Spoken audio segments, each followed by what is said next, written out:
नमस्कार, मैं रचना शर्मा चढ़ती कला टाइम टीवी देख रहे सभी दर्शकों का स्वागत करती हूं। आप देख रहे हैं हरियाणा न्यूज। समाचारों की शुरुआत से पहले एक नजर आज की मुख्य सुर्खियों पर।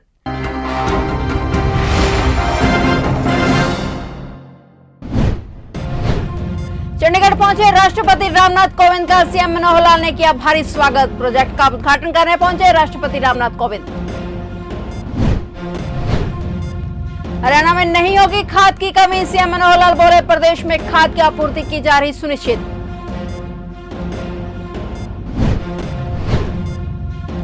पूर्व सीएम भूपेंद्र सिंह हुड्डा के आवास पर हुई बैठक में कई अहम मुद्दों पर हुई चर्चा। हुड्डा ने बैठक दौरान की प्रेस कॉन्फ्रेंस।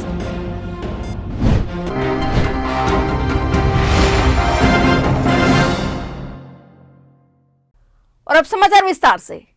आज माननीय राष्ट्रपति रामनाथ कोविंद के चंडीगढ़ आगमन पर सीएम मनोहर लाल ने हरियाणा के राज्यपाल बंडारू दत्तात्रेय व पंजाब के राज्यपाल बनवारी लाल पुरोहित के साथ मिलकर उनका गर्मजोशी से स्वागत किया। चंडीगढ़ में आज Punjab engineering college deemed to be university PEC के शताब्दी समारोह के लिए राष्ट्रपति रामनाथ कोविंद अपनी पत्नी सविता कोविंद के साथ शिरकत करने पहुंचे। समारोह में ट्राई सिटी की कई जानी मानी हस्तियां भी पहुंची हैं। पंजाब के राज्यपाल और यूटी प्रशासक बनवारी लाल पुरोहित, हरियाणा के राज्यपाल बंडारू दत्तात्रेय और हरियाणा के मुख्यमंत्री मनोहर लाल भी समारोह में मौजूद हैं। राष्ट्रपति के आगमन को देखते हुए पैक में हाई अलर्ट जारी कर दिया गया।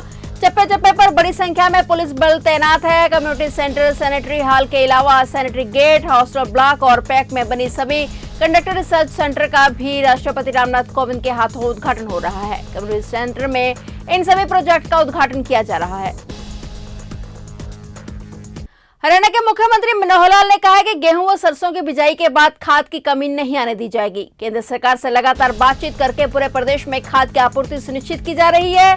पिछले 3 दिन में डीएपी खाद के 8 रैक मंगाए जा चुके हैं और आने वाले 3 दिनों में 9 रैक और मंगाए जा रहे हैं। उन्होंने कहा कि भारत सरकार द्वारा हर रोज 7 से 8,000 मीट्रिक टन डीएपी और एनपीके खाद उपलब्ध करवाई जा रही है। हरियाणा सरकार किसानों को किसी तरह की परेशानी नहीं आने देगी। मुख्यमंत्री ने कहा कि बिजाई को ध्यान में रखते हुए हर जिले में आवश्यकता के मुताबिक खाद उपलब्ध करवाई जा रही है। केंद्र सरकार से लगातार खाद की आपूर्ति मिल रही है। अभी तक राज्य में 2,10,000 से अधिक मीट्रिक टन डीएपी उपलब्ध करवाया जा चुका है। इसमें से 1,82,000 से अधिक मीट्रिक टन डीएपी खाद किसान खरीद चुके हैं। उन्होंने कहा कि प्रदेश में 3,84,000 से अधिक मीट्रिक टन यूरिया खाद, 93,000 मीट्रिक टन एसएसपी खाद और 37,000 मीट्रिक टन एनपीके खाद की उपलब्धता है। साथ ही मुख्यमंत्री ने कहा कि किसान अफवाहों पर ध्यान न दें। प्रदेश में पर्याप्त मात्रा में खाद की उपलब्धता है। किसान जरूरत के मुताबिक खाद खरीदें और संयम बनाए रखें। बता दें कि हरियाणा में डीएपी खाद की कमी को लेकर किसानों में रोष है, लेकिन सरकार ने किसानों को खाद की कमी नहीं आने देने का आश्वासन दिया है। पूर्व मुख्यमंत्री और नेता प्रतिपक्ष भूपेंद्र सिंह हुड्डा की अध्यक्षता में आज मंगलवार को चंडीगढ़ में कांग्रेस विधायक दल की बैठक बुलाई गई। बैठक में कई अहम मुद्दों पर चर्चा हुई। बैठक को लेकर मंगलवार दोपहर को भूपेंद्र सिंह हुड्डा ने अपने चंडीगढ़ स्थित सरकारी आवास पर प्रेस कॉन्फ्रेंस भी की। इसमें तमाम राजनीतिक मुद्दों को लेकर हुड्डा ने मीडिया से बात की। इस दौरान पूर्व सीएम ने विपक्ष आपके समक्ष कार्यक्रम के बारे में भी जानकारी दी। इस दौरान नेता प्रतिपक्ष भूपेंद्र सिंह हुड्डा ने मौजूदा सरकार पर खूब तंज कसे। जो मुद्दे हों जनहित के, वो मजबूती से उठाओ। वो लोगों के हित में भी है, प्रजातंत्र के हित में भी है, आपके हित में भी है। नहीं तो सबके लिए प्रॉब्लम होगी। आज जैसा आप सबको मालूम है, जब भी मैं आता हूँ सभी साथियों से मिलने का प्रयास करता हूँ, ताकि कोई ये साथी नहीं कह पाए वे हम रह गए, बात नहीं हुई, हमारे सवाल रह गए। तो सारे साथी सवाल भी पूछ लेंगे, लेकिन जो मुख्य 4-5 मुद्दे हैं जिसको मैं हाईलाइट करना चाहता हूं, जो हमारे लिए बड़े ज़रूरी हैं। एक तो जो अभी इन्होंने यूनिवर्सिटीज़ के सिलेक्शन के बारे में कहा कि भाई एचपीएससी और एचएसएस कमीशन सिलेक्ट करेगा, वो यूनिवर्सिटीज़ की ऑटोनॉमी ख़त्म करने का एक कदम होगा, जो कि शिक्षा के हित में नहीं है और ना ही नई शिक्षा के जो शिक्षा नीति है केंद्र की उसके अनुसार है ये, ना ही यूजीसी की गाइडलाइंस के अनुसार है, ना ही जो आपने यूनिवर्सिटी के रूल्स बनाए हुए हैं उसके अनुसार नहीं है। सब यूनिवर्सिटीज ने अपने अपने बनाए हुए हैं, आप देख सकते हैं। ये तो एजुकेशन पॉलिसी है 2020 की। ये पॉलिसी तो बात करती है ऑटोनॉमी कॉलेजेस को देने की, और ये यूनिवर्सिटीज का ऑटोनॉमी खत्म करने जा रहे हैं, ये आप देख रहे हैं इसमें। उसके अलावा आप यूजीसी की गाइडलाइंस देखें, ये गाइडलाइंस है यूजीसी की, उसमें एक साफ प्रोविजन है कि क्या कैसे सिलेक्शन होगी, किस पोस्ट के लिए क्या होगा। शॉर्ट टाइटल है application, minimum qualification senior professor के लिए क्या होगी, इसके अलावा क्या सिलेक्शन का प्रोसीजर होगा, नोटिफिकेशन हुआ है। सिलेक्शन कमेटी क्या है, सिलेक्शन कमेटी एग्जिट, जैसे यूनिवर्सिटी में एग्जीक्यूटिव काउंसिल होती है, वो तय करती है, और उसमें कौन कौन होना चाहिए ये आप देखें। हरियाणा के पुंडरी में आज दिन दिहाड़े एक दुकान पर ताबड़तोड़ गोलीबारी हुई। सुबह करीब 7:30 पर पुंडरी के बाजार में हावड़े मोड़ पर स्थित किराने की दुकान पर अज्ञात बदमाशों ने 10 राउंड फायर किए। गनीमत रही कि इस गोलीबारी में जान माल का कोई नुकसान नहीं हुआ है। मिली जानकारी के मुताबिक किराने की दुकान चलाने वाले प्रतीक नागपाल को पहले बदमाशों ने एक धमकी भरा पत्र दिया, जिसमें दुकानदार को 50 लाख रुपए ना देने पर जान से मारने की धमकी दी गई। इसके बाद जब दुकानदार दुकान के अंदर गया तो बदमाशों ने गोलियां बरसानी शुरू कर दी। फिलहाल प्रतीक डरा हुआ है और वह इसे लेकर कुछ भी बोलना नहीं चाहता है। एसएचओ शिव कुमार के अनुसार प्रतीक को मिले पत्र के अनुसार यह धमकी अंकुश कमलपुर गैंग ने दी है। उन्होंने बताया कि अज्ञात हमलावरों की पहचान के लिए जांच की जा रही है और इसी के साथ आसपास की दुकानों में लगे सीसीटीवी कैमरों की पड़ताल भी की जा रही है। पुंडरी टंकी मार्केट में राउंड फायर हुआ है 8-10, क्या मामला था, क्या कुछ? हाँ, करीब हम भी मतलब रात की ड्यूटी करके सुबह उठे थे, हमारे पास फ़ोन गया था तो हम मौके पे आ गए थे, चौकी इंचार्ज भी और मैं भी करीब 5 मिनट बाद ही आ गए थे। उससे पहले हमारा एसआई सुरेश कुमार यहीं से घूम के गया था 2 मिनट पहले। तो जैसे वो चौकी में गया उसके बाद ही 2-3 मिनट के बाद ही ये वारदात हुई है। उन्होंने पहले प्रतीक नागपाल है, वो अपनी बुआरी से दुकान गया कि उससे कहा भाई ये पर्ची लो। उसने सोचा सामान की पर्ची है, वो पढ़ी तो उस पर लिख रखा था भाई 50 लाख रुपए और अंकुश कमालपुर को ग्रुप है और तुम चाहना नहीं तो इसका रिजल्ट ठीक नहीं होगा। वो दूसरी दुकान में चले गया, उन्होंने उसके काउंटर पे फायर कर दिया, फायर करके चले गए।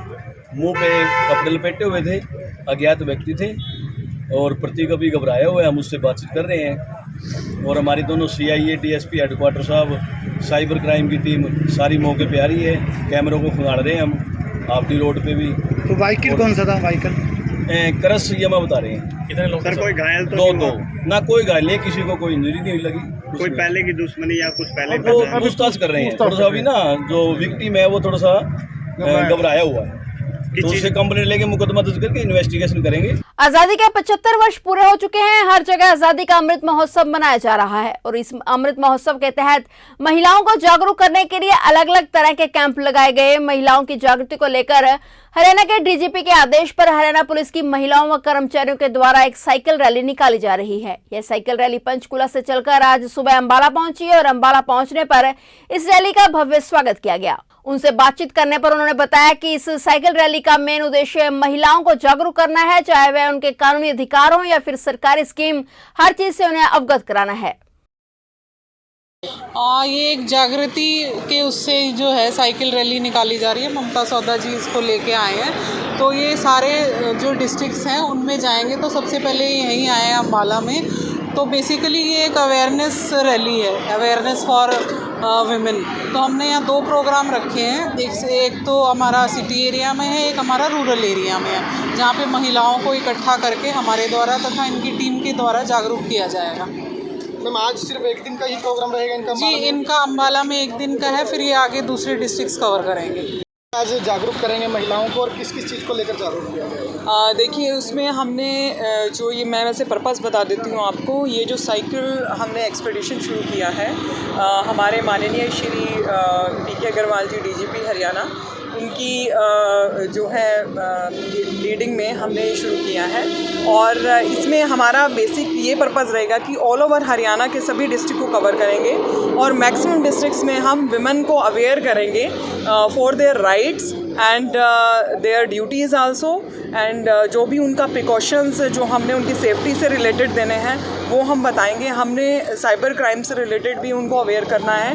इसके साथ ही हम उनको हरियाणा में जो भी विमेन से रिलेटेड स्कीम्स बनी हैं, जो भी अच्छे कार्य जो हो रहे हैं, उन सब के बारे में भी बताना है, ताकि महिलाओं को ज़्यादा से ज़्यादा अवेयर कर सकें, ताकि वो अपने राइट्स भी पहचानें और इसके साथ साथ अपनी ड्यूटीज़ को भी अच्छी तरह से निभाएं। फरीदाबाद में 17 नवंबर तक सभी निजी और सरकारी स्कूल बंद कर दिए गए हैं। विभाग द्वारा सख्ती से सरकार के हुक्मों का पालन किया जा रहा है और इस पर जिला उपायुक्त ने निर्देश जारी करते हुए कहा है कि सरकार के आदेशों की अवहेलना करने वाले लोगों के खिलाफ सख्त कार्रवाई की जाएगी। वहीं उन्होंने लोगों से पोल्यूशन को कम करने के लिए सहयोग की अपील की।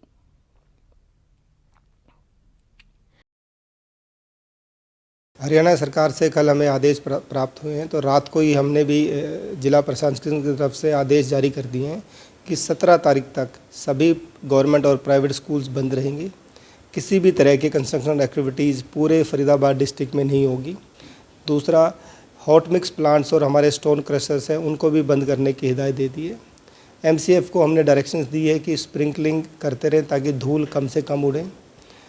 कुछ प्राइवेट स्कूल्स के प्रिंसिपल्स की रिक्वेस्ट आई थी, उन्होंने बताया कि उनके क्लास 10th और क्लास 12th के टर्म 1 के ऑफलाइन के एग्ज़ाम्स हैं, तो DO मैडम को हमने आदेश दे दिए हैं कि उनको एक बार एग्जामिन करके यदि CBSE में किसी भी छात्र का एग्ज़ाम है तो वो एग्ज़ाम दें। हाँ, स्कूल्स ना खुलें, नॉर्मल टीचिंग ना हो, एग्ज़ाम्स है तो एग्ज़ाम्स स्टूडेंट्स दे सकते हैं। सर, वर्क फ्रॉम होम की भी एडवाइजरी जारी की गई है, वो किस तरह? सरकार की एक ये भी हिदायत थी कि 30% हम व्हीकुलर जो रोड पे प्लाइंग है उसको कम से कम करें। 10 से 15 साल से पुरानी कोई भी गाड़ी चल रही है तो उसको RTA के माध्यम से या पुलिस के माध्यम से कॉन्फिस्केट करके उसको हम बंद करें। तो मेरी फरीदाबाद के सभी सिटीजन से यही आग्रह है कि आप कम से कम ये 17 तक कार पूलिंग करें। जहाँ पॉसिबल हो सकता है आप साइकिल के थ्रू या पैदल जाएं। कम से कम व्हीकुलर ट्रांसपोर्ट का यूज़ करें ताकि पोल्यूशन में थोड़ी गिरावट आए। महेंद्रगढ़ में Haryana government PWD mechanical union की तरफ से हरियाणा संयुक्त कर्मचारी संघ के आह्वान पर महेंद्रगढ़ PWD ऑफिस में कर्मचारियों ने सरकार के खिलाफ जमकर नारेबाजी की। उन्होंने बताया कि हरियाणा कर्मचारी संघ पहले भी कर्मचारियों की मांगों को लेकर धरने प्रदर्शन कर चुके हैं और एक बार फिर से सरकार को चेताने के लिए संघ व कर्मचारी की तरफ से सरकार के खिलाफ रोष प्रदर्शन किया जा रहा है। उन्होंने कहा कि हमारी अनेकों मांगे हैं जो हम आज नारनौल हेडक्वार्टर पर जाकर सरकार को एक लिखित मांग पत्र के माध्यम से सूचित करवाएंगे और महेंद्रगढ़ से सैकड़ों की तादाद में कर्मचारी नारनौल हेडक्वार्टर पर अपना हक मांगने के लिए जा रहे हैं। उन्होंने कहा कि समय रहते सरकार हमारी मांगे मान ले, अन्यथा सरकार को कोई बड़ा आंदोलन का सामना करना पड़ सकता है। बताइए, जैसे आज ये धरना प्रदर्शन कर रहे हैं सर, किस बात को लेकर? ये हमारे कर्मचारी जो कच्चे कर्मचारी जो 5-5, 6-6 साल जिनको लगे हो गए हैं, उनको नियमित करने के लिए आज हम एक दिन का सांकेतिक धरना हमारे स्टेट बॉडी के तरफ आह्वान के ऊपर सर्कल लेवल के ऊपर एक दिन का सांकेतिक धरना दिया जा रहा है। अब हम महेंद्रगढ़ ब्रांच से सैकड़ों कर्मचारी इस बस भर के 2 बस यहाँ से जा रही हैं और सभी पूरे जिले के कर्मचारी आज वहाँ एक दिन का सांकेतिक धरना देंगे। तो मतलब ये जो धरना है शांतिपूर्वक रहेगा? बिल्कुल शांतिप्रिय रहेगा। अगर सरकार हमारी इन मांगों के प्रति नहीं चेती तो हम आगे फैसला, हमारी सेंटर बेड जो फैसला रहेगी वो हमें उसके आह्वान से साथ देंगे। अभी कोई ज्ञापन वगैरह देंगे? हम आज एक ज्ञापन, हमारी मांगे हैं 21 सूत्री, उन मांगों को हम ज्ञापन देंगे सरकार को हमारे 80 के। फिलहाल हरियाणा न्यूज में इतना ही। तब तक के लिए देखते रहिए चढ़ती कला टाइम TV और मुझे दीजिए इजाजत। धन्यवाद।